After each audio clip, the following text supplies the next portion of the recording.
Hi everyone, welcome to Yogetic. My name is Esther, and lately I got quite a few questions in from people with carpal tunnel syndrome and how they should approach their yoga practice. Now, carpal tunnel syndrome means literally pain in the wrist. To keep it simple, if you want to know exactly what it is, look it up on the internet. And their questions are, for example, could I still do things like plank and chaturanga and downward facing dog even if it hurts? No, you shouldn't. If it hurts, you shouldn't. So what I would recommend instead of poses like that literally would be taking it on the forearms. So you could do plank on the forearms like that. You can take downward facing dog on the forearms like that. So you take what's called a dolphin pose instead. And if you want to do, for example, cat-cow pose, I would suggest rolling up a towel and placing your wrists on it so that the angle of the wrist is not as intense. And only if that doesn't hurt, otherwise you still shouldn't do it, yeah? So, no, I would not put pressure on this angle if it hurts. It's just not worth it.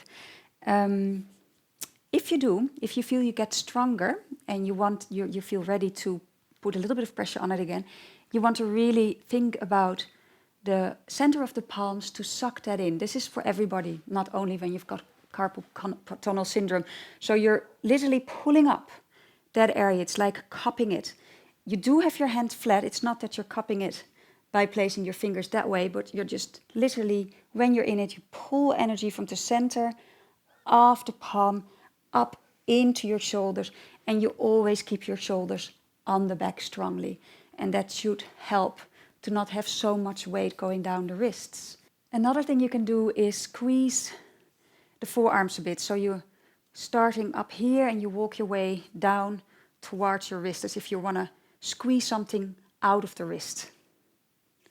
And you do that a few times. And it's quite nice. And it can really relieve some of the ache. Okay. And then always a full body stretch, because again, posture is what counts most. So the posture on the desk as well, whatever you do, you want to keep your shoulders back. You want to keep your arm bones moving into the back body. So that is really how you want to be working. That's really bad for the circulation.